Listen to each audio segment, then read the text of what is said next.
नमस्कार. लोकसत्ताच्या दृष्टी आणि कोन या कार्यक्रमामध्ये मी भक्ती विसुरे आपल्या सगळ्यांचं मनपूर्वक स्वागत करते. राज्यातल्या विविध महापालिका, नगरपालिका आणि जिल्हा परिषदांच्या निवडणुका येऊ घातलेल्या आहेत आणि त्या पार्श्वभूमीवरती राज्याच्या राजकारणाचा आढावा चौकोन नेमका काय कसा असणार आहे तो 4 वेगवेगळ्या पक्षांच्या दिग्गज नेत्यांकडून आपण जाणून घेणार आहोत. आणि त्यासाठी पहिले पाहुणे आहेत महाराष्ट्राचे माजी मुख्यमंत्री आणि काँग्रेस ज्येष्ठ नेते पृथ्वीराज चव्हाण. चव्हाण साहेब, आपलं मनपूर्वक स्वागत आजच्या कार्यक्रमामध्ये. त्यापूर्वी कार्यक्रम सुरू करण्यापूर्वी सहभागी प्रेक्षकांसाठी सूचना, तुम्ही तुमचे प्रश्न आमच्यापर्यंत पोहोचवा. चॅट बॉक्स मधून आपल्याला शेवटी वेळ झाला तर तुमच्या वतीने आम्ही ते चव्हाण साहेबांना विचारू. आजच्या कार्यक्रमाचे मुख्य प्रायोजक आहेत महाराष्ट्र प्रदूषण नियंत्रण मंडळ आणि सहप्रायोजक आहेत महाराष्ट्र औद्योगिक विकास महामंडळ अर्थात MIDC. यानंतर मी लोकसत्ताचे संपादक गिरीश कुबेर यांच्याकडे कार्यक्रमाची सूत्र सोपवते आणि त्यांना विनंती करते की कार्यक्रम पुढे न्यावा. नमस्कार, आपल्या सगळ्यांचं या उपक्रमामध्ये स्वागत. सुरुवात पृथ्वीराज चव्हाण यांच्यापासून होतीये.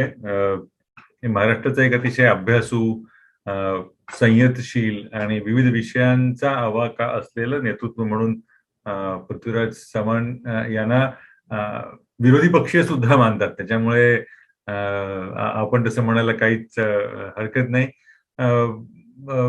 पृथ्वीराज चव्हाणांना जवळच्या वर्तुळामध्ये, मित्रमंडळीमध्ये बाबा असं म्हणतात. त्याच उपाधीनं मी त्यांना, मला असं वाटतं की कारण पृथ्वीराजजी असं म्हणायला खूप वेळ जातो, त्यामुळे तशाच पद्धतीने मला असं वाटतं की आपण हा गप्पांचा कार्यक्रम सुरू करूया. बाबा, आपलं मनापासून स्वागत. धन्यवाद गिरीश. एका चांगल्या मुहूर्तावर मला असं वाटतं, काँग्रेससाठी चांगला मुहूर्त हा हल्ली दुर्मिळ गोष्ट झालेली आहे की महत्वाच्या दिवशी मला असं वाटतं की आपण गप्पा मारतोय काँग्रेसच्या एकंदरच राजकारण आणि भवितव्य, भविष्य या विषयावरती. काँग्रेसने चिंतन शिबिर वगैरे आयोजित केलेलं आहे आणि त्याची आज घोषणा झाली. प्रशांत किशोर यांना घ्यावं की न घ्यावं, पण मुळात अशी वेळ का यावी असं तुमच्या मते तुम्हाला वाटतं? अशी इतकी परिस्थिती खरोखर बिकट झाली आहे का नेतृत्वाविषयी? गिरीश, हा फार मोठा विषय तुम्ही छेडलेला आहे. परिस्थिती बिकट आणि चिंताजनक आहे, यामध्ये काही वाद असायचं काही कारण नाही. तुम्ही अनेक अग्रलेख त्यावर लिहिलेले आहेत आणि नुकत्याच झालेल्या राज्यांच्या 5 राज्यांच्या निवडणुकीमधले जर निकाल पाहिले तर ते अनपेक्षित होते म्हणण्यापेक्षा काही निर्णय चुकले असं स्पष्ट म्हणावं लागेल. त्यामुळे मग ते असं घडणार आहे असं दिसायला लागलं होतं. ते घडायला नको होतं, कारण नव्हतं काही, आणि इतका वाईट निकाल लागू शकला नसता, पण तो लागलेला आहे. आता गेल्या, मला वाटतं मागच्या काही दिवसापूर्वी 2 वर्ष, 1.5 वर्ष झालं असेल, ऑगस्ट 2020 मध्ये आम्ही पक्षाच्या भवितव्याबद्दल थोडी चिंता व्यक्त केली होती आणि एक गुप्त स्वरूपाचं, खाजगी स्वरूपाचं पत्र आम्ही काँग्रेस अध्यक्षांना लिहिलं होतं. कारण त्यांची तब्येतीचा प्रश्न असल्यामुळे, कोविडच्या वातावरणामुळे समोरासमोर भेट होऊ शकणार नाही हे जेव्हा स्पष्ट झालं, तेव्हा मग काही आमची मतं त्यांना समजावीत म्हणून नाईलाजाने आम्ही एक पत्र लिहिलं आणि ते गोपनीय स्वरूपाचं पत्र होतं, पण दुर्दैवानं ते प्रकट केलं गेलं आणि त्यावर मग उलटसुलट चर्चा झाली. आम्हाला काहीतरी एक नाव तुम्ही मीडियाच्या मंडळींनी दिलं, 23 जणांनी सही G23 म्हणून म्हटलं, पण असं त्यात काही नव्हतं. फक्त एक आपल्या भावना, सोनियाजी अंतरिम अध्यक्ष म्हणून वर्षभर होत्या म्हणून मग पुढं काय याची चर्चा करावी म्हणून काही जणांनी पत्र दिलं होतं. त्याचा थोडासा विपर्यास केला गेला, पण नंतर मग सोनियाजीने आम्हाला सर्वांना, काही जणांना बोलवलं, 5 तास प्रदीर्घ चर्चा केली. गेल्या आठवड्यात माझी पुन्हा भेट झाली होती आणि त्यांनी मान्य केलं की हे निकाल फार चिंताजनक आहेत आणि पक्षामध्ये खूप नैराश्याची भावना, वैफल्याची भावना आलेली आहे आणि आपल्याला काहीतरी यामध्ये केलं पाहिजे. आजही काँग्रेस पक्षाला जवळपास 18 ते 20% मतं पडतात. म्हणजे प्रत्येक राज्यामध्ये, प्रत्येक कान्याकोपऱ्यामध्ये कुठंतरी थोडंसं तरी काँग्रेसचं अस्तित्व आहे, काँग्रेसची म्हणजे मानणारी कुटुंब आहेत. आता नव्या पिढीमधली कदाचित मुलं काँग्रेसशी जोडली गेली नसतील, कारण देशाची खूप प्रगती झालेली आहे. त्या काळचा काँग्रेस ज्या कारणाकरता काँग्रेसची निर्मिती झाली होती, तो स्वातंत्र्यपूर्वीचा काळ होता. आजचे संदर्भ बदललेले आहेत. त्यामुळे युवा पिढीला पुन्हा आपल्याबरोबर जोडून घ्यायला एक वेगळ्या प्रकारचा वेगळा कार्यक्रम देणं गरजेचं आहे. त्यामध्ये कदाचित कुठेतरी काँग्रेस पार्टी कमी पडली असेल, पण परिस्थिती चिंताजनक आहे. त्यामुळे त्याच चर्चेतून एक आपण गांभीर्यपूर्वक असं पुन्हा एकदा चिंतन शिबिर घ्यावं. यापूर्वी एकदा पंचमढीला झालं होतं, एकदा शिमल्याला झालं होतं. तशा प्रकारे सर्वांना घेऊन 2-3 दिवस तिथं शांतपणे बसून विचार करावा. कारण एका बाजूला भारतीय जनता पक्षाचं आणि विशेषतः नरेंद्र मोदींचं आव्हान आहे. देश निश्चितपणे एकाधिकारशाहीकडे झुकलेला आहे आणि सगळे निर्णय होताना दिसत आहेत की एका विचित्र पद्धतीने निर्णय होत आहेत. आणि गेल्या 70 वर्षामध्ये जे देश निर्माण करायचा आपण प्रयत्न केला, भारताची संकल्पना आपण जी उभी केली आणि एक जगाला पटवून दिली की अनेक लोकांनी सांगितलं होतं की या देशामध्ये लोकशाही पाश्चिमात्य पद्धतीची लोकशाही रुजू शकणार नाही, असं भाकीत केलं असताना देखील आपण ती टिकवून दाखवली. आणि याचं मला वाटतं सर्वस्वी श्रेय काँग्रेसच्या नेत्यांना द्यावं लागेल. आपण एक आपल्याला संविधान दिलं आणि ते संविधान आपण टिकवलं. आता अनेक देशामध्ये कशा प्रकारच्या राजकीय उलथापालथी झाल्या आपण पाहिलं. कुठं लष्करी लाजवट, कुठं राष्ट्राध्यक्षांचे खून पडणं, रक्तरंजित क्रांती होणं, हे काही प्रकार आपल्याकडे फार काही झाले नाही. सत्यांतरी झालं, पण ते लोकशाही मार्गाने झालं. आणि अशा परिस्थितीमध्ये एका बाजूला देश हुकुमशाहीकडे झुकलेला दिसतोय आणि त्याला एक प्रभावी विरोधी पक्ष नाही, म्हणूनच नाईलाजाने लोक हे मोदींना मतं देत आहेत, भारतीय जनता पक्षाला मतं देत आहेत. आणि मग जर आपण पुढे येणाऱ्या, मला वाटतं आजपासून ते मे 2024 पर्यंत लोकसभा निवडणुकीपर्यंत 11 किंवा 12 विधानसभेच्या निवडणुका होतील. 11 किंवा 12 म्हणजे जम्मू काश्मीरच्या विधानसभा निवडणुकीबद्दल संभ्रम आहे, होईल का नाही होईल. त्या धरली तर मग 12, आणि त्या 12 निवडणुकांमध्ये आम्हाला पुन्हा लॉस्ट ग्राउंड रिकव्हर करावं लागेल. जी आमची पिछेड झालेली आहे ती पुन्हा घ्यावी लागेल. त्या 2 राज्यामध्ये आमचं सरकार आहे. उद्या अगदीच जर एका दृष्टीने निगेटिव्हली पाहिलं, जे मोदींच्या गटातून जे बाहेर येते की 2024 पर्यंत काँग्रेसचा एकही मुख्यमंत्री देशात नसेल, हे जर बाकी खरं झालं तर मग आपणच आपल्या हाताने अगदी लोकशाही पद्धतीनं मतदान करून ईव्हीएमच्या बटन दाबून आपण एक हुकुमशाही प्रस्थापित करू असं चित्र निर्माण होईल. त्यामुळं लोकशाही टिकवायची झाली तर एक प्रभावी विरोधी पक्ष गरजेचा आहे. तो आजच्या नीतीला तरी काँग्रेसशिवाय दुसरा पर्याय दिसत नाही, कारण तो काँग्रेसला एक प्रदीर्घ इतिहास आणि सर्वव्यापी पक्ष आहे. नुसत्या काँग्रेसला बळकट करून चालणार नाही, तर जे पूर्वाश्रमीचे काँग्रेस पक्ष आहे, ज्यांनी अजूनही आपल्या पक्षाच्या नावामध्ये काँग्रेसचं अस्तित्व ठेवलेलं आहे, त्यांच्या झेंड्यामध्ये अजूनही 3 रंग दिसतात, ते सर्व जे पक्ष आहेत आपल्याला माहिती आहेत, ते सर्व त्यांना हे एकत्र आणून म्हणजे मर्जर करणं किंवा विलिनीकरणाचं कोणी आत्ता तरी बोलत नाही. परंतु आपण एक दिलानं जर निवडणुका लढलो, आघाड्या केल्या व्यवस्थित समविचारी पक्षांनी, तर मला वाटतं एक प्रभावी विरोधी आघाडी तयार होईल. आणि मला वाटतं या चिंतन शिबिरातून त्या दिशेनं आपण पुढे कसं जायचं याबद्दल प्रदीर्घ विचार करावा लागला. तर प्रशांत किशोरांचा देखील आपण काढला. आता ते एक इलेक्शन स्ट्रॅटेजिस्ट म्हणून ते पुढे आले, प्रसिद्ध झाले, त्यांना बरंच यशही आलं. त्यांची एक काम करण्याची पद्धत आहे. खूप मोठ्या प्रमाणात ते प्रत्येक मतदारसंघात मुलं पाठवतात, तिथला जमिनीतला अंदाज घेतात आणि स्टाईल आहे. मध्यंतरीच्या काळामध्ये ते मला येऊन भेटले होते. आमची 2-3 तास प्रदीर्घ चर्चा झाली.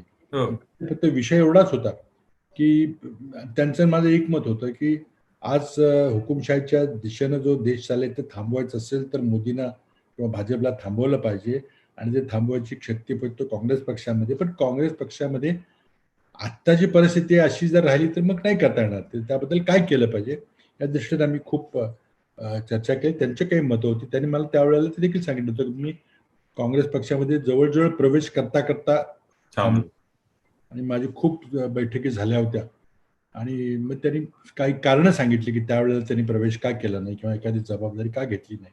आता ती प्रक्रिया पुन्हा सुरू झालेली आहे. मला वाटतं त्यांच्या अटी पुन्हा त्याच आहेत. त्या अटी जर मान्य झाल्या तर मग ते येतील, आणि आले तर मग ठीक आहे. कुणीही पॉलिटिकल ऍक्टिव्हिस्ट किंवा हार्ड वर्किंग पॉलिटिकल पर्सन आला तर निवडणुकीमध्ये त्याची मदत होईल. आता कशा प्रकारे घ्यायचं, कोणाला घ्यायचं, काय करायचं, पद बरोबर. द्यायचं, हे आता काँग्रेस अध्यक्ष ठरवतील, चिंतनानंतर किंवा त्याच्या आधी ठरवतील. या तुमच्या उत्तरात दोन मुद्दे समोर येतात. एक म्हणजे काँग्रेसची जी मूल्य होती, म्हणजे जे काँग्रेसचे गुण होते, ते सध्याच्या राजकारणामध्ये यशस्वीपणे अवगुण ठरवले गेलेले आहेत. सहिष्णुता असेल, तुम्ही एकंदर व्यापक पद्धतीने समाजाचा विचार करणं असेल, वगैरे वगैरे. त्याच्यावरती आरोप असा असतो की काँग्रेसने जास्त मुसलमानांचं लांगुल चालन केलं, म्हणूनच अर्थात हे असं झालं. हा एक भाग झाला. त्याच्याबरोबरीने दुसरा मुद्दा असा की या सगळ्याच्या मुळाशी असेल, म्हणजे इंग्रजीचा आधार घ्यायचा झाला तर एलिफंट इन द रूम असा जर कुठला मुद्दा असेल तर तो म्हणजे गांधी घराण्याचं नेतृत्व. या मुद्द्यावरती काँग्रेस जन बोलू शकणार आहेत का? कारण त्याचा जोपर्यंत निकाल लागत नाही तोपर्यंत पहिल्याला पर्याय काय हा मला असं वाटतं की मुद्दा भिडणार नाही. त्याच्यामुळे दोन मुद्द्यांकडे तुम्ही कसं बघता? तुमची काय मत आहे या विषयावर? नाही, मला वाटतं नेतृत्व कुणी करावं, गांधी घराण्याचं नाव घेणं हा इरेलेव्हंट प्रश्न आहे माझ्या दृष्टीनं. माझ्या दृष्टीने एवढाच प्रश्न आहे की काँग्रेस पार्टीचं एक संविधान आहे, काँग्रेस पार्टीची घटना आहे, आणि प्रत्येक राजकीय पक्ष हा लोकशाही पद्धतीने चालावा आणि त्या पक्षाची घटना असावी, आणि निवडणूक आयोग मान्यता देताना त्याची तपासणी करतो, वरवर तरी करतो. दुर्दैवाने काय झालंय की त्या वेळच्या परिस्थितीमुळे म्हणा किंवा काही कारणामुळं काँग्रेस पक्षामध्ये गेली 24 वर्ष अशा प्रकारच्या निवडणुका झाल्या नाहीत. निवडणुकीचा अर्थ अध्यक्षाची निवड हा एक भाग झाला, पण त्याचबरोबर एक सामुदायिक नेतृत्व असण्याकरता जे कार्यकारिणी असते, तरी 24 सदस्यांची जी कार्यकारिणी असते, त्यातले 12 लोक निवडून आलेले असतात, 12 नियुक्त असतात, किंवा 11-12 अशी जी काही इकडे असते. त्यातून मग 1/3 सदस्यांचं पार्लमेंटरी बोर्ड बनतं, ते दैनंदिन महत्वाचे निर्णय, राजकीय निर्णय ते घेतं. दुसऱ्या बाजूला एक निवडून आलेली निवड समिती असते जी तिकीट वाटपाचा निर्णय करत असते, आणि मग पर्यायाने खाली प्रांताध्यक्ष, मग जिल्हाध्यक्ष, या सर्व आता सगळ्याच निवडणुका काही होत नाहीत हे खरं आहे. परंतु मला आठवतंय की मी राजकारणात प्रवेश केल्यानंतर, म्हणजे 91ला मी पहिल्यांदा लोकसभेमध्ये निवडून गेलो. नरसिंहराव हे पंतप्रधान झाले होते. त्यांनी लगेच वर्षभरामध्ये महाधिवेशन भरवलं, आणि त्यावेळेला संपूर्ण पदावर या निवडणुका झाल्या. अर्थात अध्यक्ष नरसिंहरावच झाले, त्यांना काही पर्याय नव्हता, पण वर्किंग कमिटी म्हणजे कार्यसमितीच्या निवडणुका झाल्या. त्यामध्ये प्रचंड चुरस होती. ते अधिवेशन तिरुपतीला झालं होतं. त्यानंतर पुन्हा सत्ता बदल झाला, म्हणजे आमच्या पक्षामध्ये नरसिंहराव गेले, सीताराम केसरी आले, त्यांनी देखील कलकत्त्याला महाअधिवेशन घेतलं. तिथेही खूप चुरशीने वर्किंग कमिटीची निवडणूक झाली. वर्किंग कमिटीमध्ये जेव्हा 11-12 सदस्य निवडून येतात, ते देशातले असतात, मतदारांनी त्यांना कधी जवळून पाहिलेले नसतं. फक्त एक वर्तमानपत्रातून किंवा रेडिओवर, कधी कधी टीव्हीवर एक चित्र बघून लोक एक इम्प्रेशन फॉर्म करतात, आणि त्यातून लोकांना निवडून देतात, आणि ते जे निवडून आलेले नेतृत्व असतं, आणि नंतर 12 लोक अध्यक्षांच्याकडून नेमणूक केली जाते, तर ते नेतृत्व असतं, ते पक्षामधलं नेतृत्व हळूहळू उदयास येतं. आणि मुळातच काँग्रेसच्या घटनेमध्ये दुय्यम नेतृत्व तयार करण्याकरता ही पद्धत आहे. 3 वर्षामध्ये अध्यक्षांची बदल होते, अनेक लोक अध्यक्ष झालेले आपण पाहिलेले आहेत. अध्यक्ष आणि पंतप्रधान ही पदं वेगवेगळी राहिलेली आहेत, कधी कधी एक झालेली आहेत, पण ती प्रक्रिया दुर्दैवाने थांबली. आमची आमच्या पत्राद्वारे म्हणा किंवा आमची जी बैठकी झाल्या त्यामध्ये आमची मागणी एवढी होती की आता एक असं दिसतंय की कुठंतरी एक व्यक्ती काहीतरी निर्णय घेते, आणि ते निर्णय मग समजा चुकले तर सगळं खापर त्या व्यक्तीवर किंवा काँग्रेस अध्यक्षावर फुटतं. त्यापेक्षा जर सामुदायिक पद्धतीने निर्णय झाले तर मग तो सगळ्यांच्या खांद्यावर तो निर्णय असेल. आता बोलणं सोपं असतं की नाही नाही प्रत्येकाची जबाबदारी आहे, पण शेवटी जर निर्णय स्पष्टपणे चुकले असले, मग त्यानंतर काय झालं, मागच्या राऊंडच्या ज्या 5 निवडणुका झाल्या होत्या त्यामध्ये काँग्रेस अध्यक्षांनी एक चिंतन समिती, एक इंट्रोस्पेक्शन कमिटी नेमली होती. अशोक चव्हाण यांच्या अध्यक्षतेखाली 5 सदस्य होते, ज्येष्ठ नेते होते. त्यांनी झूमवरच चर्चा आमच्या सर्वांची केली, आणि काहीतरी रिपोर्ट केला, आणि तो अध्यक्षांना दिला. तो रिपोर्ट कुठे आहे, ते चर्चा झाली का, त्यातून आपण काही निष्कर्ष काढणार आहेत का नाही काढणार. त्याच्यापूर्वी मी पण काही चिंतन समित्यामध्ये 96च्या नंतर होतो, नरसिंहराव यांनी नेमली होती, नंतर 99च्या वेळेला. या समित्या या म्हणजे पक्षातल्या नेत्यांना काही काम मिळावं म्हणून दिल्या जातात का, त्याचं पुढे काय होतं? तसं होतंय कारण ते काही काम बिचारे खूप करतात. आम्ही आता मला आठवतं की 96 मध्ये जी चिंतन अँटनीचे अध्यक्ष ते कधी लोकसभेच्या निवडणुकीनंतर जी चिंतन समिती मी प्रत्येक राज्यात गेलो, स्वतः सगळी कमिटी गेली, प्रत्येक राज्याच्या मुख्यालयात गेलो, तिथं सगळ्या लोकांना 4-4, 5-5 तास भेटलो, उमेदवारांना भेटलो, खरोखरी प्रामाणिकपणे खूप प्रयत्न केले. आता तो रिपोर्ट मग अध्यक्षांना दिला, पण पुढे काय झालं आम्हाला माहिती नाही. किंवा त्यातून असं सांगितलं की यात आम्ही इतकी निष्कर्ष काढलेली आहेत, पक्षाची पुनर्रचना करणं, घटनेमध्ये बदल करणं, किंवा जर काही चुका झाल्या असतील तर काही नेतृत्व बदल करणं, ते झालं नाही. त्यामुळे आम्ही पुन्हा त्या ठिकाणी सांगितलं की आपण ह्या चिंतन समिती केल्या, एक लिमिटेड ग्रुप, समजा 10 लोकांचा एक कार्यसमितीचा कार्यपालन अहवाला करता करावं का काय, असं काही केलं तर त्यातून काही निष्कर्ष नाही. लोकांची अपेक्षा काय आहे की ठीक आहे आपण राजकारण करतो, काही चुका होतात, त्यामध्ये काही दुःख नाही, पण चूक झाल्यानंतर ती चूक कुणाची आहे, का घडली आहे, निदान स्पष्ट झालं पाहिजे. त्यावर काही शिक्षा द्यायची का ऍक्शन घ्यायची की नाही हा वेगळा प्रश्न आहे. पण एक आपण स्वतःला कबूल तरी केलं पाहिजे की आपण इथं आपण चुकलो. आणि काही निर्णय काय झाले की आता पक्षाच्या अंतर्गत प्रश्न आहे, त्यामध्ये मला जास्त बोलायचं नाही, पण काही निर्णय तडकाफडकी घेतले गेले आणि त्याचे मग परिणाम आम्हाला पडले. त्यामुळे आम्ही एकच आमची आता मागणी आहे चिंतनाच्या माध्यमातून की पुन्हा काँग्रेस पक्षाला लोकशाही पद्धतीने आपण चालवलं पाहिजे आणि त्यामध्ये व्यक्ती कोण असेल, अध्यक्ष कोण असेल, जो लोक ठरवतील तो अध्यक्ष असेल. आज राहुल गांधींच्या बद्दल लोक बोलतात, पण आजही काँग्रेस पक्षांतर्गत त्यांच्या इतका परिचित चेहरा कुठला नाहीये आणि त्यामुळे मग अनोळखी माणसाला तिथं खुर्चीवर बसवणं, आता लोकांनी निवडणुकीच्या माध्यमातून बसवलं तर हरकत नाही, पण ते होणार नाही. म्हणून आमचं म्हणणं आहे कोणीही बसा तिथं, पण एकदा बसल्यानंतर जबाबदारी घेतली पाहिजे आणि मग ज्या प्रकारे हे दोघं जोडी पंतप्रधान आणि गृहमंत्री ज्या प्रकारे राजकारण करतात त्याला कुठेतरी आपण पुढे सामोरं गेलं. त्यामुळं अंतरिम अध्यक्ष किंवा अध्यक्ष नसणं हे काही योग्य नाहीये. तुम्हाला म्हणजे पक्षाला ही जी जुनी मूल्य होती ती आता कालबाह्य झाली असं वाटतं का? म्हणजे तर तुम्हालाही हिंदुत्व किंवा ते कर्कश हिंदुत्व, मग ते नसेल तर थोडंसं मऊ हिंदुत्व, हे अशा पद्धतीने जावं लागेल असं वाटतं का? कारण मग तसं गेलं तर मूळचे हिंदुत्ववादी असताना छुप हिंदुत्ववादी पक्षाला कशाला लोक मतं देतील? बरोबर, म्हणजे सॉफ्ट हिंदुत्व म्हणून जे म्हटलं जातं, मला वाटतं तसं नाही. काही लोकांना असं वाटतं की बा 80% हिंदू समाज आहे त्याला आपण सोडून चालणार नाही, पण मला असं त्याबद्दल स्पष्ट प्रामाणिक मत आहे की भारताचे जे शाश्वत मूल्य आहे भारताच्या संकल्पनेमध्ये भारत निर्माण करताना, त्यामध्ये सेक्युलरिझम किंवा सर्व धर्मांना समानतेची वागणूक आणि सरकारचा किंवा राज्यसंस्थेचा कुठलाही धर्म नसेल अशा प्रकारची जी मूल कल्पना आहे ह्या शाश्वत कल्पना आहेत, त्या आपल्याला उडाशी बाळगून पुढे जावं लागेल. तर त्यामुळे मतं मिळतील का किंवा मताकरता वापर करायचा तर बिलकुल नाही.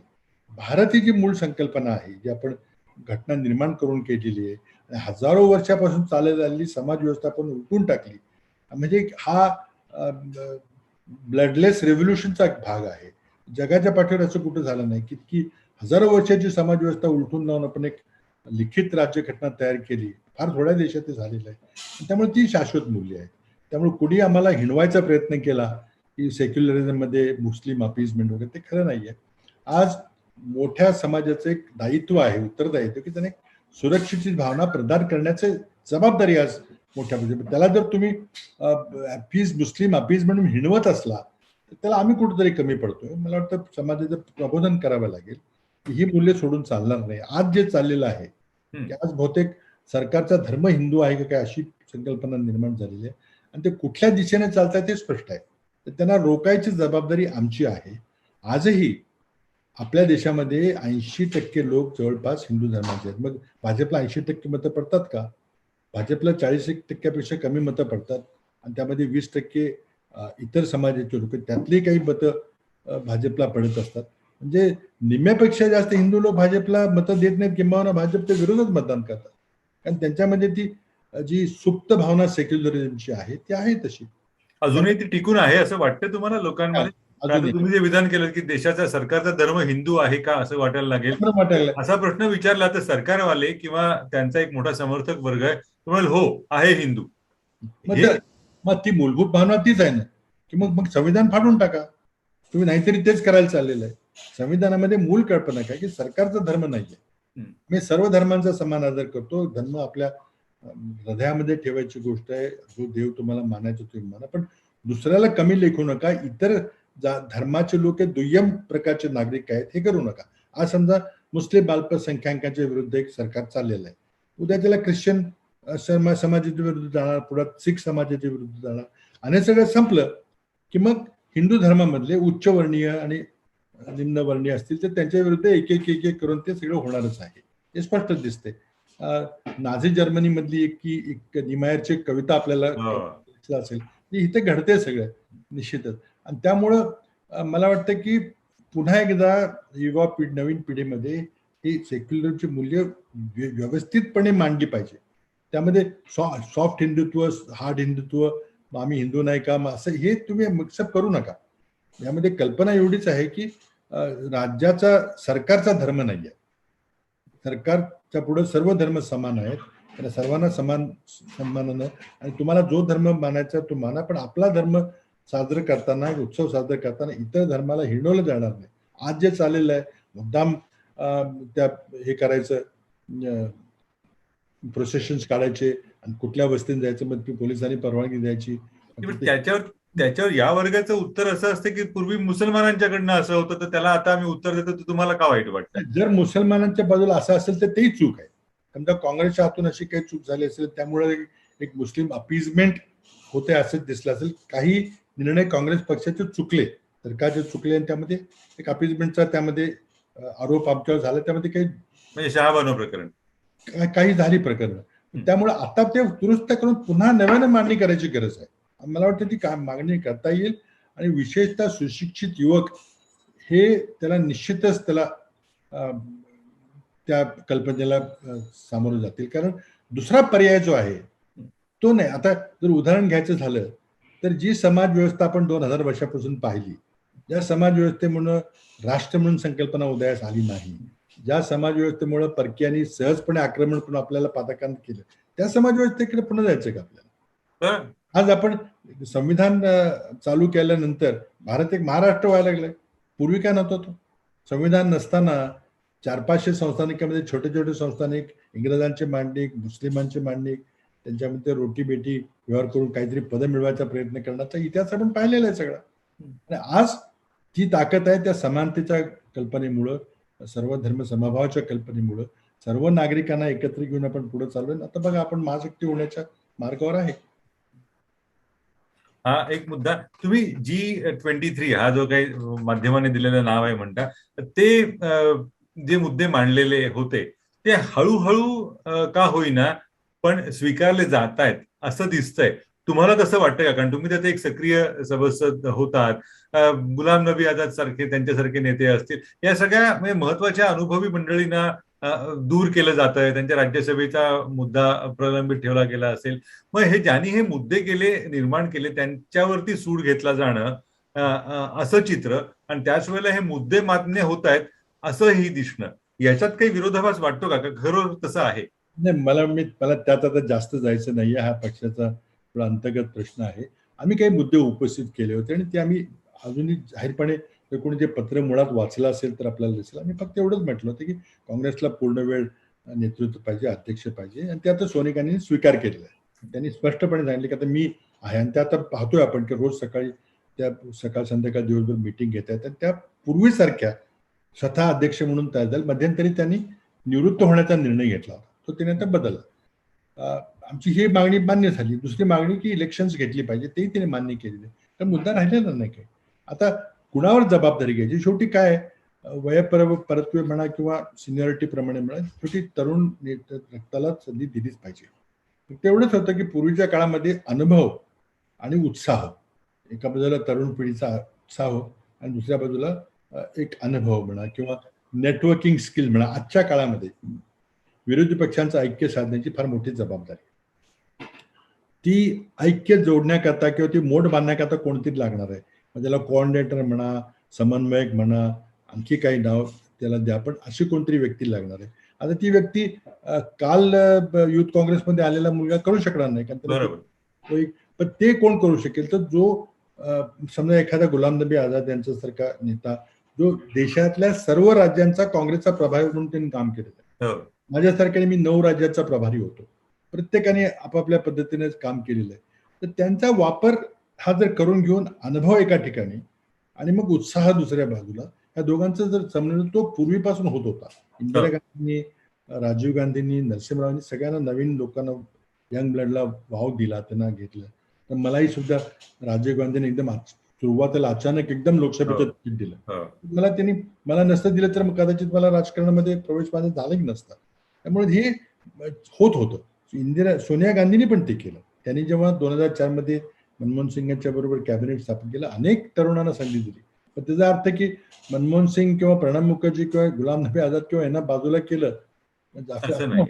पण तुमच्याकडे म्हणजे काँग्रेस पक्षाकडे अतिशय सुंदर फळी होती, दुसरी तिसरी फळी होती, राज्यांमध्ये होती. मध्ये माधवराव शिंदे असेल, महाराष्ट्रामध्ये तुमच्यासारखे होते, विलासराव होते, प्रत्येक राज्यामध्ये अतिशय छान नेते होते. पण या मधल्या उदासीनतेच्या कालखंडामध्ये हे दुर्लक्ष तरी झालं किंवा त्यांना महत्व तरी दिलं गेलं नाही किंवा ते कापले गेले, असं नाही का झालं? मग आता दुसरी फळी तुम्ही आणणार कशी? नाही, दुसरी फळी तर राहुल गांधींनी एक युवक काँग्रेसची प्रचंड भक्कम फळी उभी केलेली आहे. त्यांच्या निवडणुका होता, त्यातून खूप चांगलं नेतृत्व होतं. म्हणजे एक लक्षात घ्या की जे जुनी नावं आपण घेतली, अगदी अँटनी पासून, शरद पवारांच्या पासून किंवा कितीतरी नावं तुम्ही घ्याल, ती सगळे युथ काँग्रेसच्या मुवमेंटमधून आलेले आहेत. म्हणजे युथ काँग्रेस हा मॉडेल हे काही चुकीचं आहे किंवा करू नये असं बिलकुल नाही आहे. अनेक मंडळी युथ काँग्रेसच्या माध्यमातून येऊन नेते झाले, ते सिनियर झालेत आणि ते आता ज्येष्ठ नेते झाले, ते बाजूला जायला लागलेत. पण ही प्रक्रिया चालू आहे. त्यामध्ये युवकांनी येऊन त्यांना संधी दिली पाहिजे, त्यांचा उपयोग करून घेतला पाहिजे. आता मॉडेलचे निवडणुकीचं मॉडेल आहे, पूर्वी निवडणुकीचं मॉडेल होतं, कुठलं मॉडेल चांगलं आहे त्यात मला जायचं नाही. पण हा समन्वय अतिशय महत्वाचा आहे की ज्येष्ठ लोकांचा अनुभव, समन्वय करण्याची तयारी. मग आता गेल्या काही दिवसामध्ये निवडणुका झाल्या, त्यामध्ये आरोप प्रत्यारोप झाले की आम्ही अलायन्स करायची ऑफर दिली पण तुम्ही स्वीकारलीच नाही. कोणी म्हटलं की उशीरच झाला. हे घेतलं नसतं. हे जर तिथे म्हणजे काही जणांची तर बॅक स्लॅपिंग रिलेशनशिप होती संसदेमध्ये, कैसे हो यार म्हणून असं जे करायचं, अशा पद्धतीचे संबंध होते. बरेचसे जणांनी ममता बॅनर्जी सारख्या युथ काँग्रेसच्या नेत्या होत्या, त्या ज्येष्ठ नेत्यांच्या हाताखाली त्यांनी जनरल सेक्रेटरी म्हणून वगैरे काम केलेलं आहे, प्रांताध्यक्ष म्हणून युथ काँग्रेसचं काम केलेलं आहे. ते रिलेशनशिप वेगळं असतं ना. स्वतः अँटनी युथ काँग्रेसचे राज्याचे अध्यक्ष होते.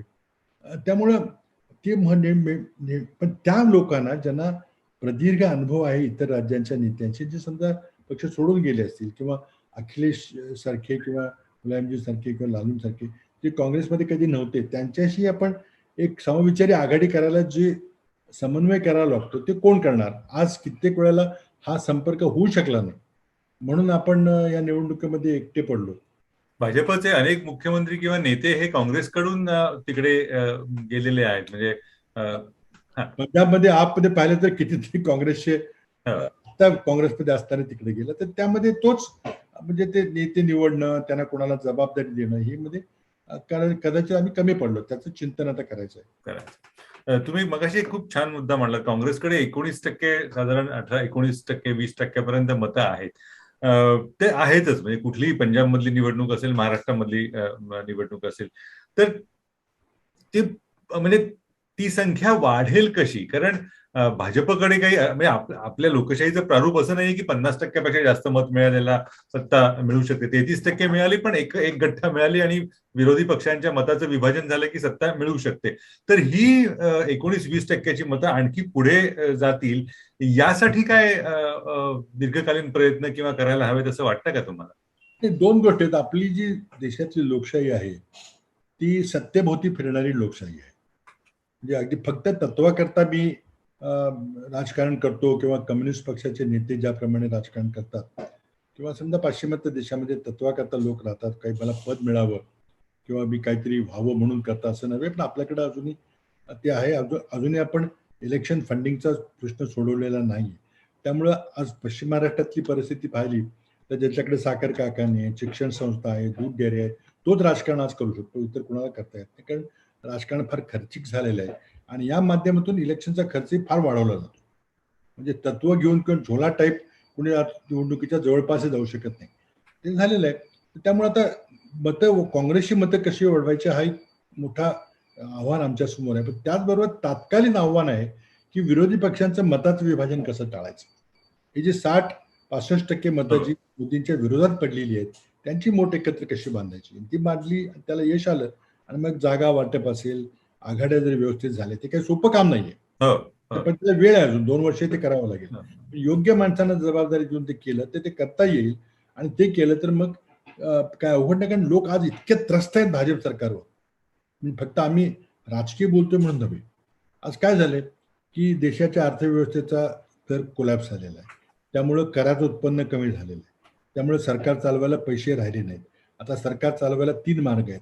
एक तर आणखी कर्ज काढा, सरकारनं भरपूर कर काढलेले आहे आणि कर्ज काढायची मर्यादा संपलेली आहे. दुसरा मार्ग कर वाढवा. आपण रोज पेट्रोल डिझेल भरतो तेव्हा कळतं की किती कर वाढलेले आहेत. आणि तिसरा मार्ग, हे दोघांनी जर पैसे उपलब्ध झाले तर मग सरकारी मालमत्ता विका, LIC विका, एअर इंडिया विका, या पद्धतीने राज्य चाललेलं आहे. आणि हे अशाच पद्धतीने राज्य चाललं, जी महागाई इतक्या प्रचंड प्रमाणात मोठी केली, त्यावर नियंत्रण ठेवायला मोदी सरकारला अपयश आलं, तर आपल्या देशामध्ये श्रीलंकेसारखी किंवा पाकिस्तानसारखी परिस्थिती निर्माण होणार नाही असं समजायचं काही कारण नाहीये. आणि आता उलट युक्रेन आणि रशिया युद्धामध्ये सगळेच आपल्या मैत्रित्वाचे संबंध तणावले झाले. रशियाची आपली मैत्री आहे का नाही, अमेरिकेची आहे का नाही, आता एक मूळ प्रश्न उभा राहिलेला आहे. त्यामुळे मग ट्रेड सँक्शन असतील किंवा असे प्रकार उद्या घडणार नाहीत म्हणून सांगता येणार नाही.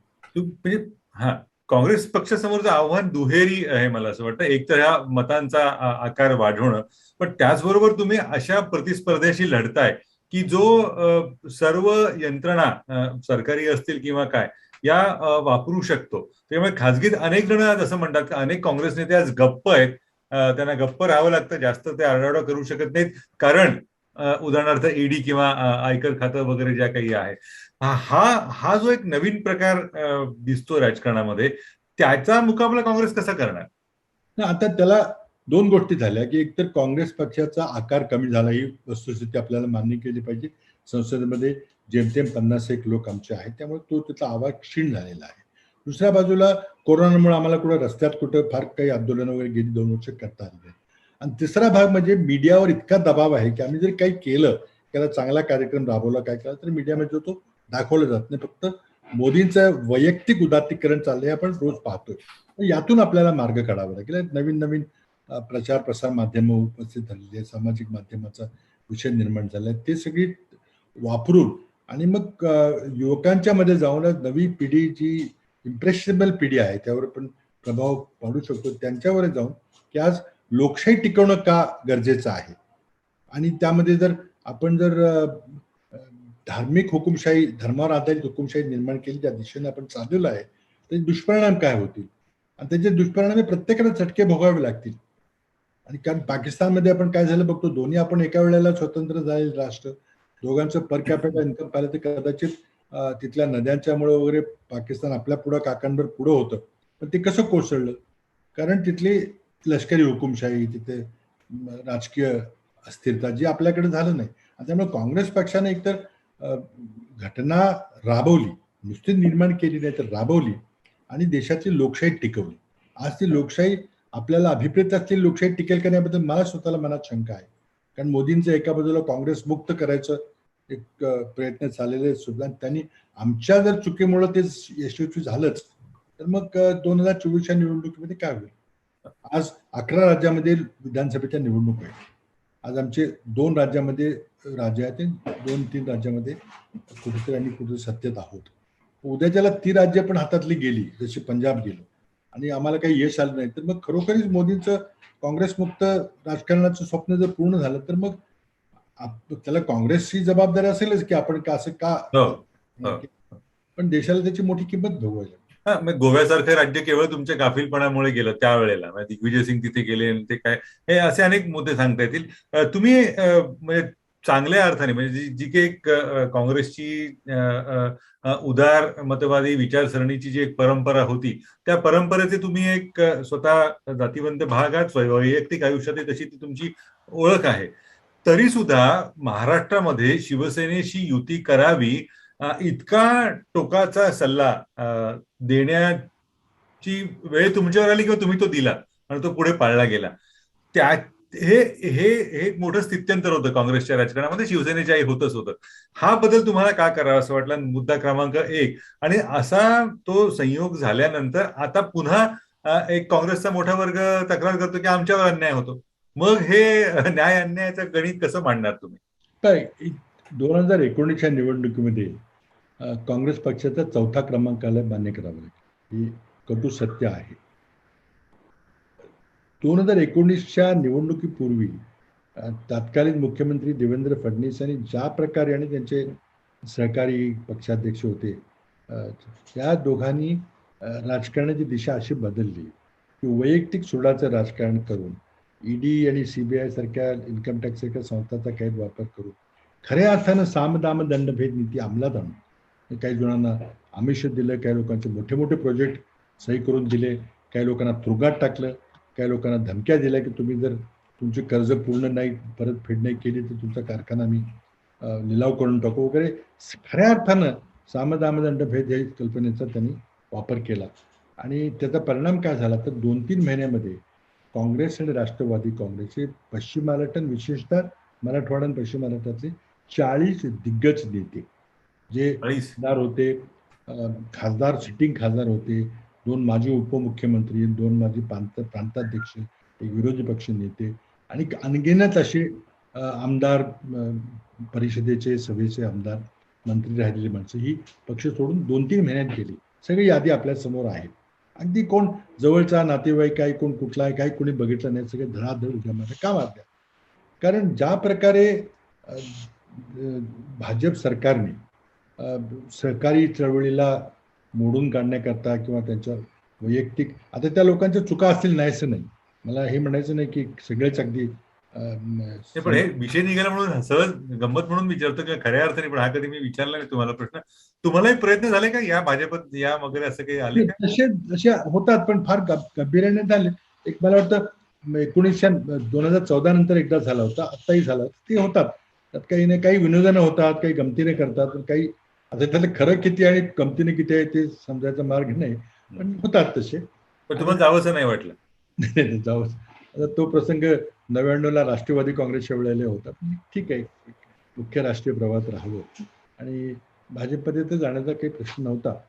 पण काही हितचिंतक असतात, ते काही म्हणतात की तुम्ही काही भावनेत बोलता, पण तसं काही गंभीरपणे झालं. पण हे का केलं हा अत्यंत महत्त्वाचा प्रश्न आहे. तर त्यानंतर आमचे जे सहकारी निवडून आले होते, आमचे 44 आमदार होते माझ्यासह, आणि आता सरकार करायचं का नाही, आणि पुन्हा जर शिवसेना आणि भाजपचं बिनसलं नसतं तर त्यांची त्या प्री पोल अलायन्स त्याचं होतं, त्यांनी जवळजवळ शपथ घेतली असती दोघांनी, तर आम्ही बघत बसलो असतो. म्हणजे आम्हाला कदाचित शपथविधीचं आमंत्रणही नसतं आलं आणि काय करू शकलो होतो. पण त्यांचा वाद निर्माण झाल्यानंतर एक संधी उपस्थित झाली, तर तोपर्यंत काय मी विचारही नव्हता केला. पण त्यांच्यामध्ये गंभीर वाद निर्माण झाला. तो वाद इतका गंभीर आहे असं आम्हालाही वाटलं नाही सुरुवातीला. आम्हाला वाटलं कोणतरी दिल्लीहून मिटवून टाकेल, कोण कधी व्हायचं निम्मी टर्म, कधी आधी कोणी नंतर कोणी संपून जाईल, पण नाही संपला. कारण काही मूलभूत प्रश्न तिथं निर्माण झाला तर तो तुम्ही आता मीडियाच्या तुमच्यासारख्यानी तो शोधून काढला पाहिजे, खरं काय घडलं दोघांच्यामध्ये, किंवा अमित शहा असतील तिघांनी काय घडलं, तर ठीक आहे.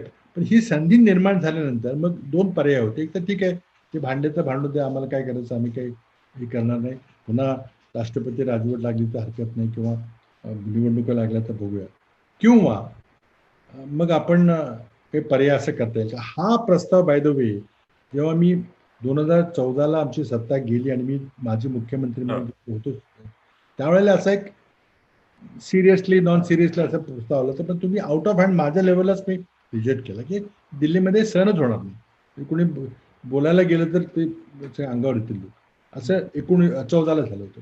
मग 19ला आम्ही का बदललं, आणि धर्म संयोगाने मी निवडणुकीचा निकाल लागत होता, मला सातारला जायचं होतं, मी गेलो सातारला. तिथं निवडणुकीच्या सर्टिफिकेट तयार करताना मी स्वतः नेहमी घेतो सर्टिफिकेट, त्यावेळेला म्हटलं आपण घेऊ म्हणून मी गेलो होतो. वेळ आहे म्हणून सांगितलं, म्हणून हॉटेलला जायचं चहा पीत बसलो आम्ही. तिथं काही पत्रकारांनी विचारलं, तिथं मी अनायसे बोलून गेलो, किंवा तसा काही प्रस्ताव आला तर आम्ही निश्चित शक्तीनं अवगत करू.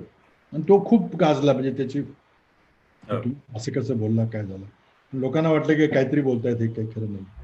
आणि मी काय फार म्हणजे अगदी मान्य होईल असं मलाही काही खात्री नव्हती. पण एकदा आम्ही जयपूरला गेलो, सगळे आमदार एकत्र होतो, सरकार बनवतात, पळवापळवीचे प्रयत्न चालले होते, ते आमदार आमचे जाऊन येत म्हणून तिथे सगळ्यांची जवळून चर्चा केली. नंतर एक स्पष्ट झाले की आता पुन्हा आणखी देवेंद्र फडणवीस आणि भाजपच्या सरकारच्या हाताखाली काम करायला आमचे आमदार तयार आहेत, कारण त्यांचे कार्यकर्ते तयार आहेत. आणखी 10 वर्ष आम्ही विरोधात काही बसू शकणार नाही. आता हे राजकारण इतक्या स्तराला गेलेलं आहे की विचाराचं राजकारण तर राहिलेलं नाही. माझा कारखाना, माझी शिक्षण संस्था आणि ज्या प्रकारे भाजपनी या सगळ्या संस्थांच्यावर ईडी, सीबीआय हे जे गैरवापर केला, म्हणजे गैरवापरच्या पलीकडे जाऊन जी दहशत निर्माण केली, त्याला बऱ्याच लोकांनी स्पष्टपणे सांगितलं की हे आम्ही काय ह्याला तोंड देऊ शकणार नाही. आणि मग 40 लोक गेले होते, बाकीचे राहिलेले मग जायला काही वेळ लागला नसता. म्हणून आम्ही तिथं मग सोनिया गांधींना सांगितलं. त्या नाराज झाल्या, त्या चिडल्या, तुम्ही असं कसं बोलताय, तुम्ही फक्त महाराष्ट्राचा विचार करताय का, देश आहे मला बघायचा आहे, देशात त्याचा काय परिणाम होईल वगैरे झालं. पण मी त्यांना विनंती केली की आपण असं करा की आमचं आम्ही म्हणतोय ते ठीक आहे, पण आपण सर्व काँग्रेस पक्षाच्या अल्पसंख्याक मंत्री, आमदार, माजी, आजी या सगळ्यांना महाराष्ट्रातल्या सगळ्यांना स्वतः फोन करा. अहमद पटेल त्यावेळेला होते, आणि त्यांना विचारा की आपल्याकडे 2 पर्याय आहेत, एक भाजपचं सरकार होऊ द्यावं, किंवा तोडफोड तो होणारच, काहीतरी ते करणारच, राष्ट्रपती राजवट आणून भाजपचं सरकार येईल किंवा तोडफोड करतील, का पर्याय निर्माण निवडावा. माझ्या दृष्टीने 99.9% लोकांनी मला सांगितलं आणि सोनियाजीनं सांगितलं की नाही, जर तुम्ही आज भाजपचं सरकार होऊ दिलं तर आम्ही तुम्हाला जबाबदार ठरवू. आणि त्यामध्ये मग दगडापेक्षा वीट मऊ हा भाव अनेकांनी मला तो शब्दप्रयोग वापरून दाखवला, पण तसं काही नव्हतं. राजकीय पक्ष होता आणि शिवसेनेतला बदल हा देखील आम्ही पाहत होतो. त्यावेळची दाक्षिणात्यांच्या विरुद्ध सुरू झालेली मुवमेंट होती, नंतर ती अल्पसंख्याकांच्या विरोधात झाली, तो एक ग्रोथचा भाग होता. पण आजची जी लिडरशिप शिवसेनेची होती त्यावर आपण काम करू शकतो असं आम्हाला आमच्या सर्व सहकार्यांना वाटलं, आणि आम्ही तो प्रस्ताव घेऊन गेलो. बऱ्याच नेत्यांना वाटलं होतं की तो प्रस्ताव कधी दिल्लीत मान्यच होणार नाही, तो झाला. दुसरा प्रश्न असा की आमचा 3 पक्षाच्या आघाडीमध्ये आमचा सर्वात ज्युनियर पक्ष आहे. त्यामध्ये खाते वाटप करताना वगैरे मी जर असतो, जबाबदारी असते माझ्यावर, तर मी थोडंसं वेगळ्या पद्धतीनं गणित मांडलं असतं त्या आघाडीच्या तुम्हाला सभापती पदाची जबाबदारी दिली, विचारू गेले, ते खरं आहे का? ते मला त्यावेळेला विचारलं ते खरं आहे, आम्हीच बसून ठरवलं होतं की तुम्ही घ्याल का म्हणून. मला त्यावेळेला 1900 सुरुवातीला असं वाटलं की त्याच्यात जास्त पॉलिटिकल रोल करणं आवश्यक आहे काँग्रेसचं वातावरण निर्माण करण्याकरता, आणि सभापती झाले की मग बंधने येतात, आपल्याला राजकारण काही करता येत नाही. तेव्हा कारण आम्ही सर्वांनी बसून आमच्या लेवललाच ठरवलं होतं, आम्ही सगळे बाळासाहेब, अशोकराव, मी सगळे बसून तिथं ठरलो होतं. मग त्यानंतर मग आम्ही नानांचं नाव दिलं होतं. पण नंतर त्यांनी राजीनामा दिला, पुन्हा नवीन परिस्थिती निर्माण झाली. पण मला वाटतं की त्यावेळेला तो निर्णय घेतला. आता बऱ्याच सहकाऱ्यांना असं वाटतं की आपण ज्युनियर पार्टनर आहोत आणि आपल्याला ज्युनियर पार्टनर सारखंच वागवलं जातंय, हे खरं आहे. आणि त्यावेळेला मग थोडं निधी वाटपामध्ये वगैरे कुठेतरी अन्याय होतो असं तक्रारी आहेत, त्या तक्रारी आहेत आणि त्या सोडवल्या पाहिजे. त्याकरता समन्वय समितीची कल्पना आम्ही केली होती. एक मंत्रिमंडळाअंतर्गत समन्वय समिती आणि एक मंत्रिमंडळाच्या बाहेर. तर मंत्रिमंडळाच्या बाहेरची समन्वय समिती काही अस्तित्वात आली नाही. तर बरेचसे प्रश्न जे व्यापक प्रश्न असतात ते सुटायला मदत झाली असते. मग याच्यातनं प्रश्न निर्माण होतो, म्हणजे 2-3 प्रश्न निर्माण होतात की भाजपचे नेते खासगीतही हे मान्य करतात की ही जर 3 पक्षांची आघाडी राहिली तर पुढच्या निवडणुकात भाजपला अवघड जाईल, कारण 3 विरुद्ध 1 महाराष्ट्रात एकंदर रचना लक्षात घेतली तर ती अवघडच आहे एका पक्षाला बहुमत मिळणं, कुठल्याही एका पक्षाला. तर ही आघाडी त्या निवडणुकांपर्यंत राहील का, हा मुद्दा एक. आणि तशी राहिली किंवा राहणार असेल, मग ही जी काँग्रेसची तक्रार होते की आपल्याला किंमत दिली जात नाही, दुसरं दुय्यम वागणूक दिली जाते वगैरे, मग तिचं काय करायचं? आता हे गणित अगदी स्पष्ट आहे, आणि ते गणित आपण कोल्हापूरला दाखवलं. हे गणित पुणे विभागाच्या MLC निवडणुकामध्ये ग्रॅज्युएट आणि टीचर्स कॉन्स्टिट्युन्सीमध्ये दाखवलं. तो कधीही मतदारसंघ आम्हाला कोणाला जिंकता आला नव्हता. आम्ही 3 एकत्र आलो, आम्ही 2 मतदारसंघ जिंकलो.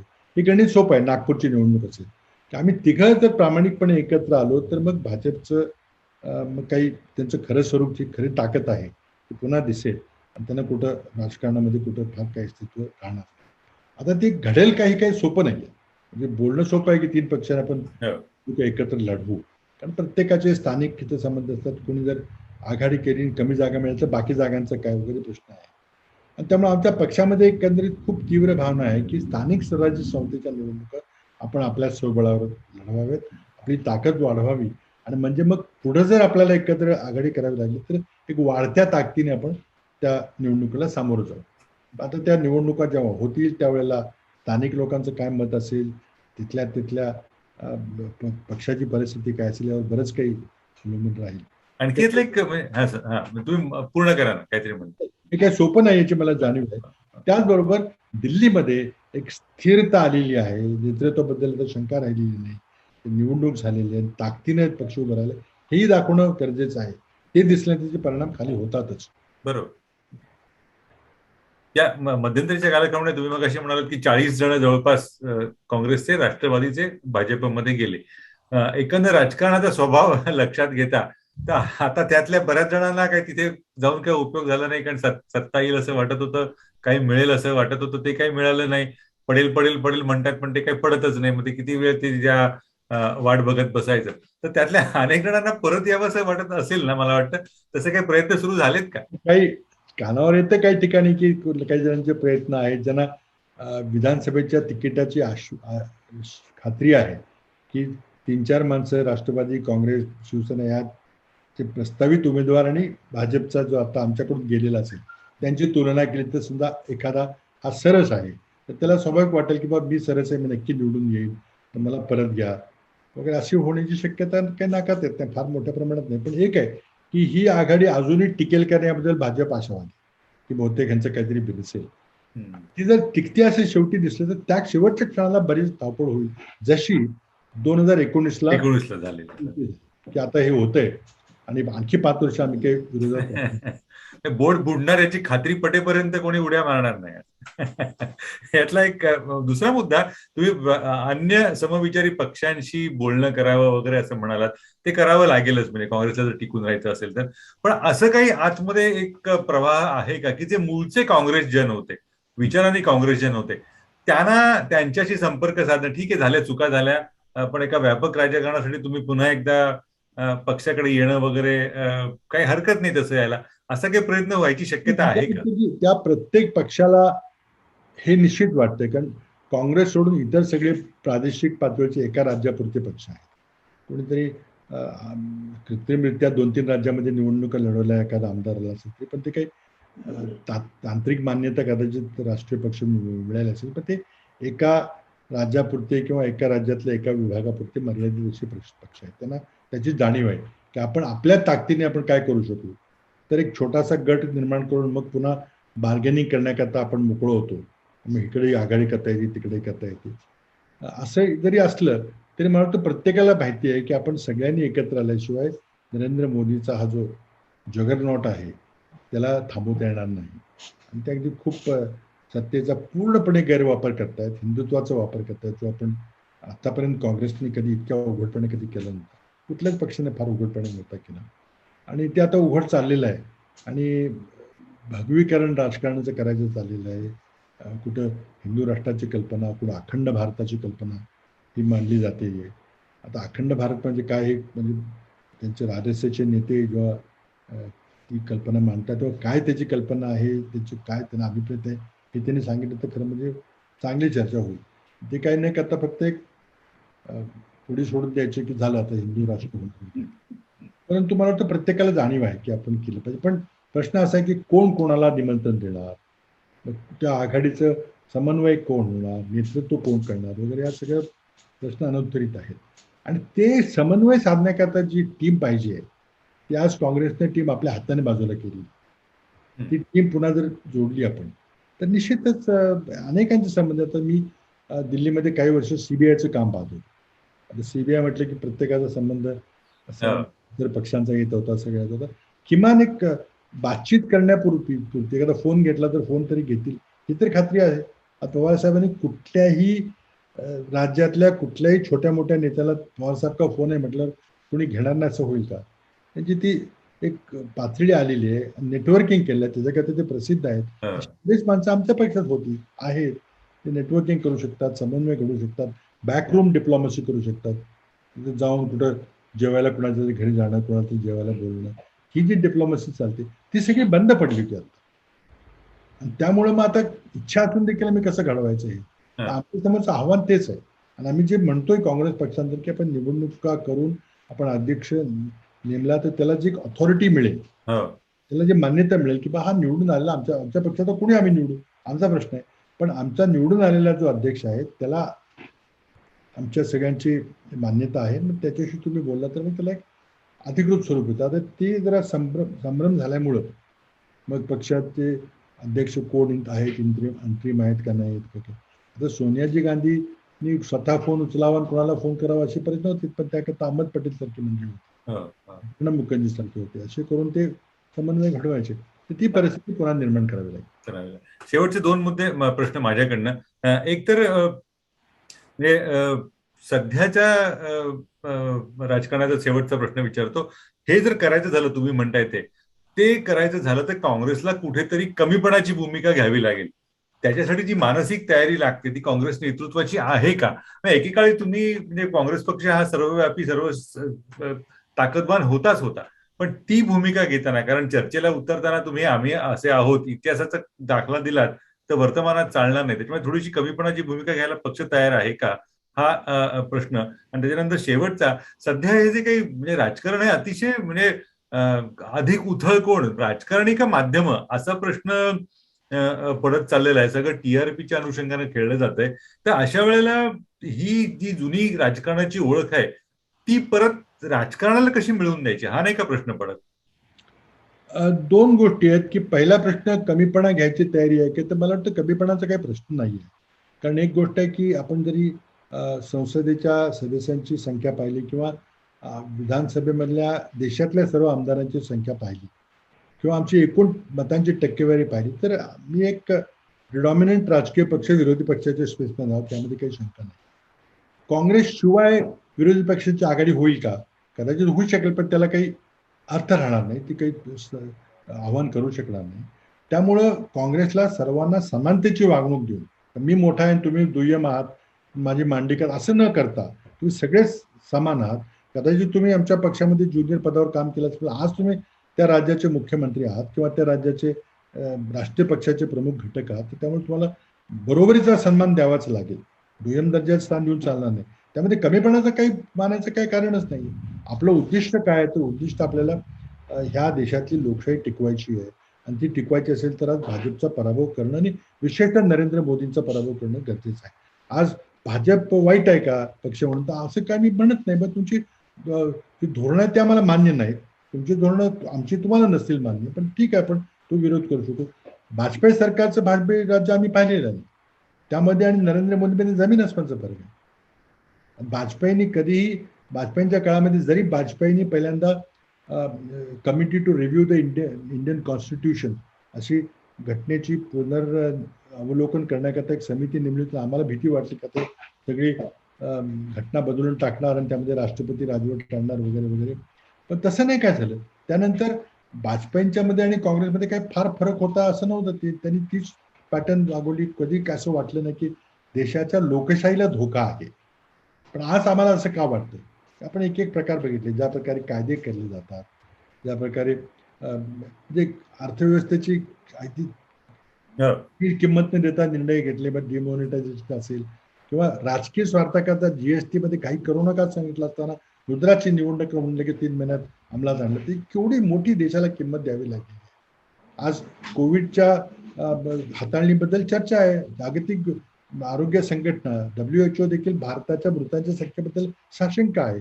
आकडे लपवले जात आहेत का? आज असा एकही देश नाही जगाच्या पाठीवर की जो व्हॅक्सिन करता पैसे लोकांच्याकडून वसूल करतो. किंवा ब्रिटिशांच्या काळापासून देवी, त्याच्या आधी पोलिओ, त्याच्या आधी DPT वगैरे काय काय होते, कधीही ब्रिटिश सरकारने देखील लोकांच्याकडून, जनतेकडून कधी व्हॅक्सिनेशन करता पैसे घेतले नाहीत. काँग्रेस सरकारने कधीच घेतले नाहीत. आपण स्मॉल पॉक्स घालवलं, पोलिओ घालवलं, संपूर्णपणे. पण मोदी सरकार हे एकमेव सरकार असं की ते लोकांच्याकडून पैसे घेत आणि त्यामध्ये तर ब्लॅक मार्केटिंग, त्यामध्ये माझा आरोप भ्रष्टाचाराचा आरोप आहे की जर ज्या काही आपल्याला लसी पाहिजे होत्या, समजा 2 कोटी वगैरे, त्या तुम्ही सगळ्यात कमी भावामध्ये जर निगोशिएट केल्याच्या 2 कंपन्यांच्याकडून, तर एक ₹1,200 ला ती लस मिळाली असती. मग तुम्ही खून राज्यांना द्या किंवा रिलायन्सला द्या किंवा टाटाना द्या. तुम्ही काय सांगितलं की तुमचं तुम्ही घ्या. किमती गेल्या 2000 आज मला माहिती आहे की कराडमध्ये माझ्या जवळच्या लोकांनी 1200 रुपयाला लसी टोचून घेतल्या. कोणाला फायदा झाला? हा विंडफॉल गेन हा लस कंपन्यांचा दिला, ह्याला कोण जबाबदार आहे? तर अशा प्रकारचा गलथान कारभार करते. आज परिस्थिती काय मी सांगितलं तुम्हाला की कंपन्या विकणं, कर वाढवणं, नंतर कर्ज घेणं, हे सगळं चाललेलं आहे. त्यामुळे देशाची अर्थव्यवस्था अत्यंत धोक्यामध्ये आहे. एका बाजूला लोकशाहीला धोका आहे, कारण भगवीकरण चाललंय, दुसऱ्या अर्थव्यवस्थेला धोका आहे. आज बेरोजगारीची समस्या आहे, महागाईची समस्या आहे. मोदींच्याकडे काही उत्तर दिसत नाही, चर्चा नाही कोणाची करायची. आणि परराष्ट्र धोरणामध्ये पहिल्यांदाच एक अशी संक्रामक परिस्थिती मी कधी पाहिली नाही की पूर्वी जरी आपण अलिप्तवादी चळवळीचे सदस्य होतो, म्हणजे कोणत्याच कॅम्पमध्ये नव्हतो, तरी पण एक सन्मानानं आपण कोणी आपल्याला तिरस्कारानं पाहिलं नाही. आज काय झालं, आपण ती भूमिका, नेहरूंची भूमिका पुन्हा वाटायचा प्रयत्न करतो. एक अलिप्तवादी, आम्ही रशियाला या इक्विडिस्टन्स ठेवू, आम्ही अमेरिकेलाही हो म्हणू. आता ते अंगलट यायला लागलेलं आहे. आणि त्यामध्ये मोदींची डिप्लोमसी किंवा जी मिठी मारायची जी डिप्लोमसी ती कमी पडायला लागलेली आहे. चिंता आम्हाला प्रत्येक बाबतीत आहे, नुसतीच देशाच्या लोकशाहीची निवडणुकीची नाही, पण देशाच्या भवितव्याची चिंता आहे. नोकऱ्या लोकांच्या जात आहेत, नवीन रोजगार येत नाही. आज महाराष्ट्राबद्दल बोलायचं झालं तर न्याय मागणूक महाराष्ट्राला मिळत नाही. सगळ्या महाराष्ट्रातल्या वित्तसंस्था पळवल्या मोदींनी, आणि मोदी शेवटी ते गुजरातचे पंतप्रधान का असा संभ्रम वाटतोय. इंटरनॅशनल फायनान्शियल सर्व्हिसेस सेंटर हे मुंबईचं पळवून अहमदाबादला नेलं. मी द्वारकेला एक मरीन पोलीस अकॅडमी करता सुशीलकुमार शिंदे मंत्री असताना जमीन देऊन तिथं पालघरला अकॅडमी करायची ठरवलं होतं, ती द्वारकेला पळवली. आज रोज बघतो कुठलाही परराष्ट्र पाहुणा आला तो आधी त्याला अहमदाबादला स्वागत केलं जातं. म्हणजे हे असं कधी कुठलाही पंतप्रधान अशा प्रकारे मी, माझं राज्य, माझं गाव असा कधी विचार केला नव्हता. राष्ट्राचा विचार नेहमी केला होता, पण हे सरकार वेगळं आहे. त्यामुळे मला वाटतं राजकारणात पाहिलं तर काँग्रेसची कमीपणाची भूमिकाचा प्रश्नच नाही आहे, पण समानतेची वागणूक द्यायला गेली. तुम्ही कधी काळी माझ्या हाताखाली काम केलं असेल किंवा माझ्यापेक्षा ज्युनियर पदाधिकारी असाल, ते संपले. आज तुम्ही तुमची ताकद तुमच्या राज्यापुरती ते दाखवून दिले, तुम्हाला सन्मानानेच वागवलं पाहिजे. आणि त्या राज्यामध्ये आमची भूमिका फारच दुय्यम आहे की ती स्वीकारली पाहिजे, तर ते होऊ शकेल. पण राष्ट्रव्यापी आघाडीचं आम्ही नेतृत्व करू शकू. ती केलं नाही तर मग आमचं हे अपयश आहे. आम्ही ह्या पिढीतला आम्ही ते पुढच्या पिढीचे गुन्हेगार ठरवू आम्ही, असं मला असं वाटतं. संग्राम, आपण मला असं वाटतं की काही प्रश्न घ्यायला हवेत. एक 10 ते 15 मिनिटाचा वेळ आपल्या हातामध्ये आहे. भरपूर प्रश्न आलेले आहेत, काही निवडक आपण नक्की घेऊया. प्रश्न विचार. हो, मी प्रश्न माझ्यापर्यंत आले आहेत काही, मी विचारते. कार्यक्रमाचे मुख्य प्रायोजक आहेत महाराष्ट्र प्रदूषण नियंत्रण मंडळ आणि सहप्रायोजक आहेत महाराष्ट्र औद्योगिक विकास महामंडळ अर्थात MIDC. महाराष्ट्र प्रदूषण नियंत्रण मंडळाच्या जनसंपर्क अधिकाऱ्यांकडून प्रश्न आलाय. संजय भुसकुटे आपल्याला असं विचारतायत, बदलतं हवामान, पर्यावरणाचे प्रश्न यांकडे सुद्धा गांभीर्यानं आणि राजकारण बाजूला ठेवून पाहिलं जाण्याची गरज आहे. पण कुठलाही राजकीय पक्ष तसा विचार करताना किंवा तसे प्रयत्न करताना दिसत नाही. हे दुर्दैव नाही का? निश्चितच हा अतिशय गंभीर प्रश्न आहे.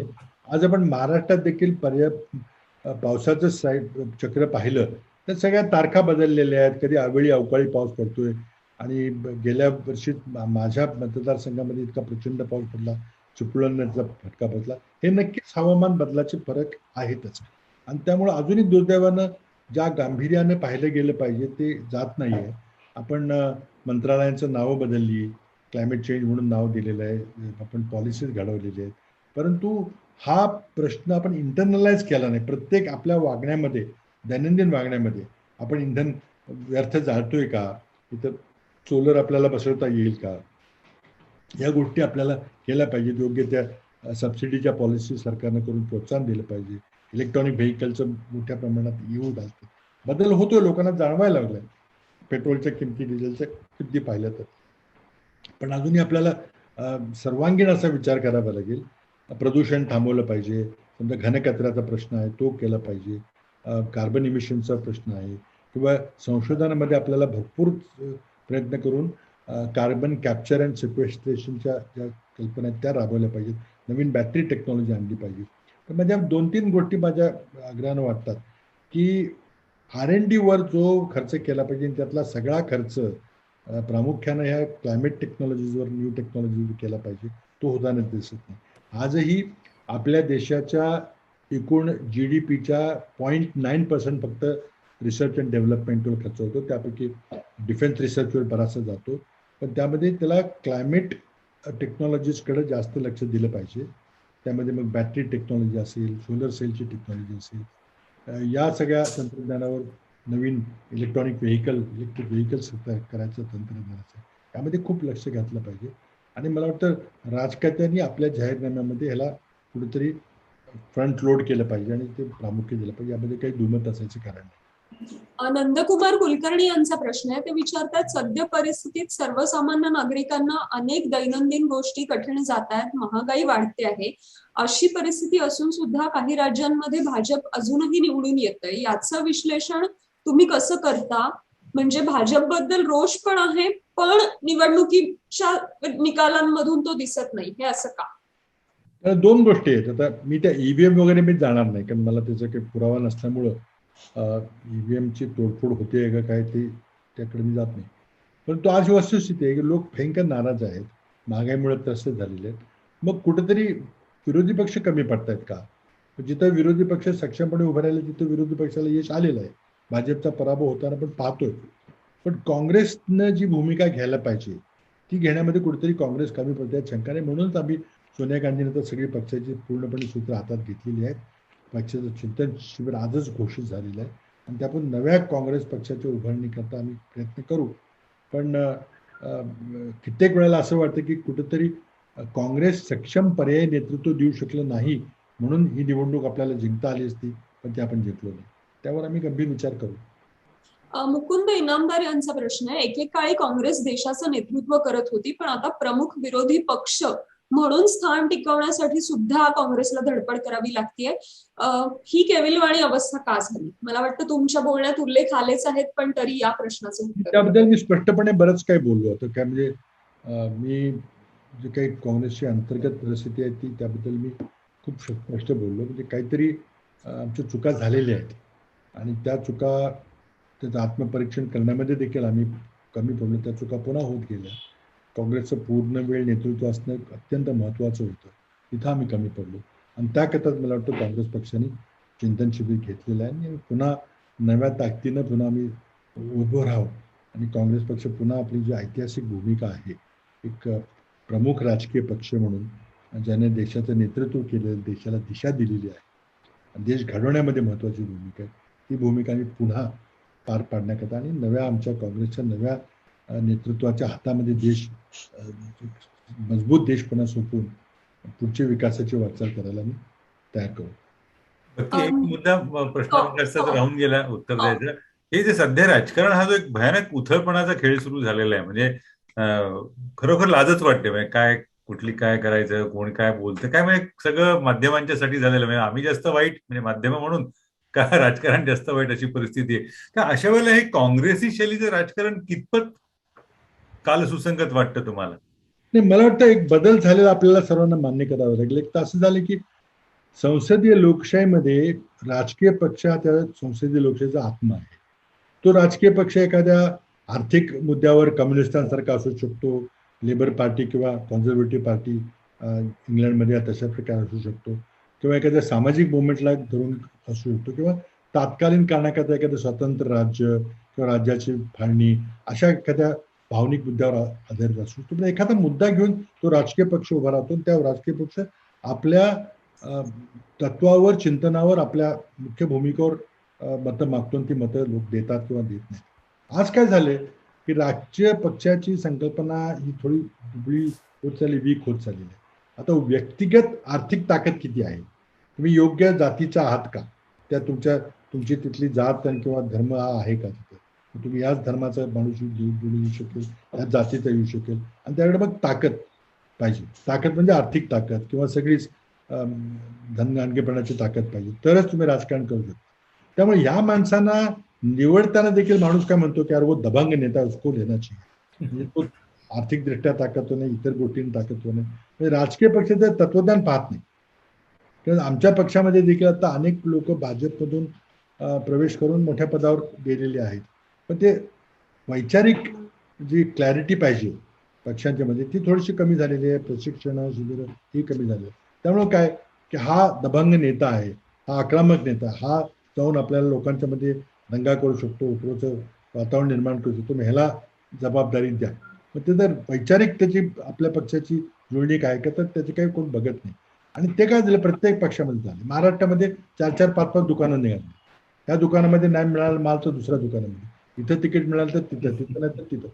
आणि काय तो स्वतः आर्थिकदृष्ट्या ताकदवर माणूस असेल, कारखानदार असेल, साखर कारखाना असेल किंवा मोठा बिल्डर बिझनेसमॅन असेल तर मग ठीक आहे. पक्षाची त्याला काय करत नाही. पक्षाची आता मतं राहिलीत का हा प्रश्न आहे. युपीमध्ये आमच्या पक्षाची 7.5%हून 2.3% मतं गेली. म्हणजे मग तिथं मुस्लिम मतं कुठे गेली, दलित कुठे गेली, परंपरागत मतदार होते कुठे गेला. आणि 2.3% म्हणजे एखादा उमेदवार उभा राहिला तर त्याचे व्यक्तिगत नातेवाईकांनी घरच्यांनीच दिलेली असतील तर. मतं ती पडली, पक्षाची मतं कुठे दिली. त्यामुळे हा फार मोठा धोका निर्माण झाला आहे की राजकीय पक्ष संकल्पना ती तो त्याची घटना कुठं आहे, त्याची निवडणूक होते का नाही, तो लोकशाही पद्धतीने चाललाय का नाही, या सगळ्या गोष्टी कालबाह्य झाल्या. तर भाजपमध्ये देखील आता RSS ही काही घटनात्मक चौकटीतली राजकीय पक्ष ते नाहीत. आता झालं म्हणत नाही ते ठरवतात काय करायचं ते. त्यामुळे लोकशाही ज्या तत्वावर आधारित पाहिजे संसदीय लोकशाही ती तत्व मुळातच वीक झालेली आहे. आणि ती कशी मजबूत करायची तरुण पिढीनं पुन्हा त्याची जबाबदारी स्वीकारली पाहिजे. आणि आम्ही काही बोलला ते काय झालं तुम्ही म्हणतात त्यामुळे राजकारण महाराष्ट्राचं राजकारण आज काय चाललेलं आहे. टीव्ही उघडून बघावंच वाटत नाही. वरतात तरी कोणी कोणाला शिवीगाळ केली, कोणी कोणाला चौकशी यंत्रणाचा इतका खुली छूट गैरवापर होतोय. म्हणजे मला चौकशी यंत्रणा ह्या नकोत का तर चौकशी यंत्रणा हवेत. आम्ही ईडीचा कायदा हा वाजपेयींनी मांडला पण आम्ही तो अंमलात आणला. कारण त्याचे नियम वाजपेयींना करता आले नव्हते, वेळ मिळाला नाही. पण त्याची कल्पना काय होती की खरं मनी लॉन्ड्रिंग ते टेरर फंडिंग करता होते ते होतं.